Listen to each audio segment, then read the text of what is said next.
lesson is 1 John 3, 1 through 7, found on page 240, the New Testament section of your Pew Bible.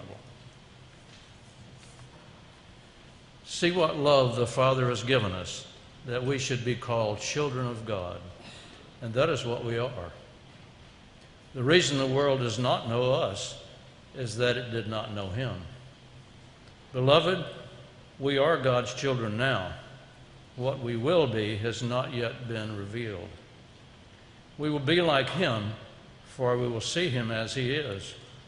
And all who have this hope in him purify themselves, just as he is pure. Everyone who commits sin is guilty of lawlessness. Sin is lawlessness. You know that he was revealed to take away sins, and in him there is no sin. No one who abides in him sins. No one who sins has either seen him or known him. Little children, let no one deceive you. Everyone who does what is right is righteous, just as he is righteous. This is the word of the Lord. Last week was the second Sunday of Easter season, and I told you it was Holy Humor Sunday because the wonder of Easter was just so staggering, so hard to believe. Then later, this third Sunday came to be called Jubilante Sunday, Jubilant Sunday in Latin, Jubilante, because the good news on this third Sunday of Easter is just beginning to sink in. The good news is that the agony and the death of Jesus, the darkness of his tomb, the glory of his resurrection, all happened, and has happened to us. And as that message sinks in, our celebration, our joy cannot be contained. Hear the word of the Lord from the Gospel of Luke, beginning with verse 35. While they were talking about this, Jesus himself stood among them and said, "Peace be with you." They were startled and terrified and thought that they were seeing a ghost. And he said to them, "Why are you frightened? Why do doubts arise in your hearts? Look at my hands and feet. See that it is I myself. Touch me and see. For a ghost does not have flesh and bones as you see that I have." And when he had said this, he showed them his hands and his feet. And while in their joy they were disbelieving and still wondering, he said to them, "Have you anything to eat?" And they gave him a piece of broiled fish, and he took it and ate it in their presence. Then he said to them, "These my words that I spoke to you while I was still with you, that everything written about me in the law of Moses and the prophets and the Psalms must be fulfilled." Then he opened their minds to understand the scriptures, and as he said to them, "Thus it is written, that the Messiah is to suffer and to rise from the dead on the third day, and that repentance and forgiveness of sins is to be proclaimed in his name to all nations, beginning from Jerusalem. And you are witnesses of these things." And verse 49, "And you see, I'm sending upon you what my Father promised, so stay here in the city until you have been clothed with power from on high." This is the word of the Lord. Thanks be to God. Let us pray. Lord, sometimes we are slow to believe, slow to trust, yet you have entrusted to us this ministry of sharing the good news that you are alive and risen from the dead. It seemed impossible to them until it was revealed to be true. As you have revealed yourself to us, may we in turn reveal you to our world. And as we reflect on what it meant to them and what it means to us, may the words of my mouth and the meditations of all of our hearts be acceptable in your sight, O Lord, our rock and our Redeemer.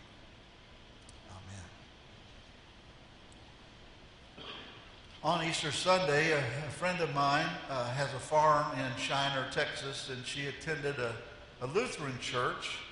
And she said the pastor stood up at the beginning of the service and said, "Well, it's been a really hard week, and I haven't really had time prepare a sermon, so we're just going to sing a couple Easter hymns and go home. And then she said, April Fools? Because it was April Fool's Sunday. I wish I had thought of that. I would love to have seen your faces as you respond to that. I don't know what it's like to be surprised. I still like to be surprised.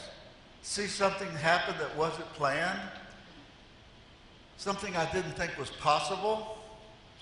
I suppose one of the joys of being a Christian, the life of Jesus, his teachings, his death, his resurrection, his promises continue to surprise. Years ago, there was a movie entitled It Could Happen to You that starred Bridget Fonda and Nicolas Cage, and it wasn't scary.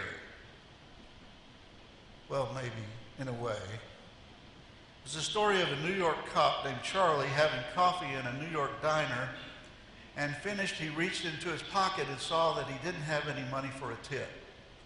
And he started to make a deal with Yvonne, who was the waitress, who said, I tell you what, I have a lottery ticket here. I'll either come back tomorrow and pay you twice what I would have given you as a tip today, or we can split the results of this lottery ticket. Now, she didn't need to hear that. I mean, her day had been bad enough. In fact, her life was in the pits. She hates her job as a waitress. Her runaway husband has run up their MasterCard bills so that just that day she had to declare bankruptcy. Could things get worse? Still, she's good-natured about it. She smiles and says, okay. The ticket beats the incredible odds, and he wins $4 million. And he comes to the diner the next day to give her the good news. Her tip for serving coffee has grown from $2 to $2 million. You can imagine the good news, the look on her face. No, why are you doing this to me? Is this some kind of cruel joke? It couldn't happen. But then as Charlie shares that he's not joking, a tiny flicker of hope registers deep inside Yvonne, and she dared just for a moment to believe the good news. Yes, she said, but why is it so hard to believe?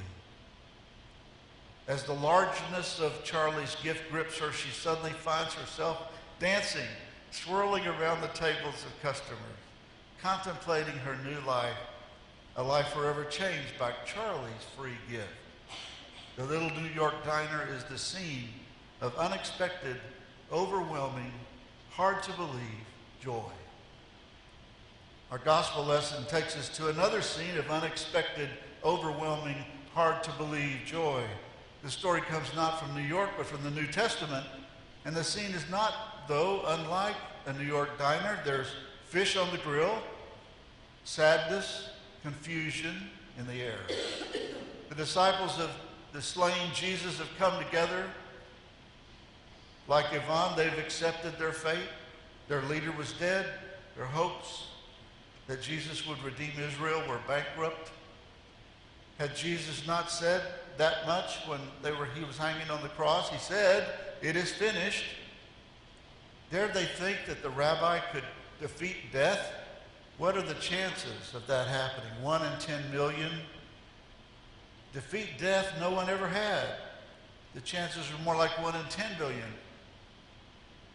Suddenly then, though, Jesus was in their midst. Was he really in their midst or in a mist? Listen to Luke's description. Startled and terrified, they thought they were seeing a ghost. This week I went to the movies to see Paul the Apostle. I've seen so many movies about the life of Christ, and in fact on Easter Sunday there was a live Broadway production of Jesus Christ Superstar that featured John Legend as Jesus and Alice Cooper as Herod. But until this week I'd not seen a full-length major motion picture on the life of Paul. It told Paul's life from the perspective of Luke, the author of this morning's gospel. The movie depicted Luke as writing his sequel, the book of Acts of the Apostles, by interviewing one who lived it, the Apostle Paul in jail. in Rome. In addition to writing the Gospel of Luke and its sequel, Luke was a physician. There was some talk in the early church that maybe Jesus was a ghost when he came back. But Luke says he was not. He was not a shadow over his former self. He was his former self, restored to life, victorious over death. It's not a metaphysical encounter, but a physical one. Not an illusion, not a dream, but flesh and bone and blood. As a physician, for Luke, everything was black or white. Physically, Jesus on Good Friday was completely dead, and now he's completely alive. And he wants something to eat. For me, the report that Jesus did eat a piece of fish and it didn't go into his mouth and fall on the floor was proof he wasn't a ghost. It also gives me hope about the biblical promises of banquets in heaven as being more than pie in the sky by and by, wishful thinking. Jesus tries to assure his friends that what they're seeing is real. Something has happened. He says, why are you frightened? Why do you have doubts in your hearts? How did the disciples receive this glorious news? Like Yvonne, they're back and forth between exhilaration and the horrible possibility that someone is playing a cruel joke on them. Luke says, in their joy, they were disbelieving and still wondering. It was too good to be true. It was too hard to believe. If I were to ask in what life situations we might expect to be gripped with enthusiasm and joy so unexpected that we would disbelieve for joy, would church be one of your answers? For many, the church is the last place to be found disbelieving in joy. The happenings of the church are so ordinary, so everyday, so common. Leonard Sweet says that that's the church's fault. He says the church has allowed itself to become stodgy instead of scintillating, cerebral instead of celebratory, respectable instead of rambunctious. We have trudged the well-worn path of predictability. I'm not suggesting that we need to hire cheerleaders to teach us to do the wave in church, but still, we are alive, and we must show ourselves alive, conveying a truth so grand that the world can only wonder at the largeness of God's gift. Maybe your picture of that sort of excitement might be winning half of a $4 million lottery like Yvonne. Would that get you excited? Or maybe it's the publisher's clearinghouse that comes to your door with the oversized check and cameras rolling to catch you in your bathrobe. Or maybe you could win a new car by buying the winning ticket from the Rotary Friends for the Baytown Rotary Shrimp and Catfish Festival on May 5th. Be a 1 in 1,000 winner of a Toyota Tacoma or a Honda CR-V. After all, what did Jesus eat in our gospel lesson? A fish. Maybe it was a catfish. You too can follow Jesus' example and eat fish by buying a ticket to the shrimp fry. Don Coffey, others have tickets. The followers of Jesus continued to experience him after his death, but in a radically different way. They no longer experienced him as limited by time and space, but as one who could be experienced anywhere, everywhere, anytime. And that experience has continued through the centuries, ranging from dramatic encounters like the encounter with Paul on the road to Damascus, or a presence that is felt in a room like ours, where 2 or 3 are gathered together and he is promised to be in our midst. In his sermon, Recognizing Jesus, Thomas Yorty writes, years ago, the Standard Oil Company changed its name from Esso to Exxon. Maybe you remember that public campaign. For months, this famous "put a tiger in your tank" was pictured on a large sign climbing a stepladder with the new sign that said Exxon.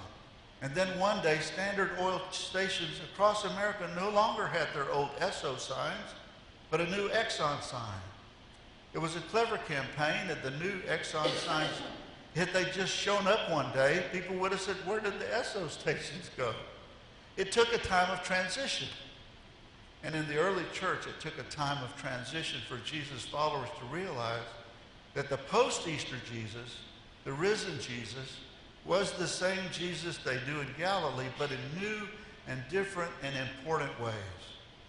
That's what the resurrection appearances in Matthew, Mark, Luke, and John are for. They help those first disciples recognize the post-Easter Jesus.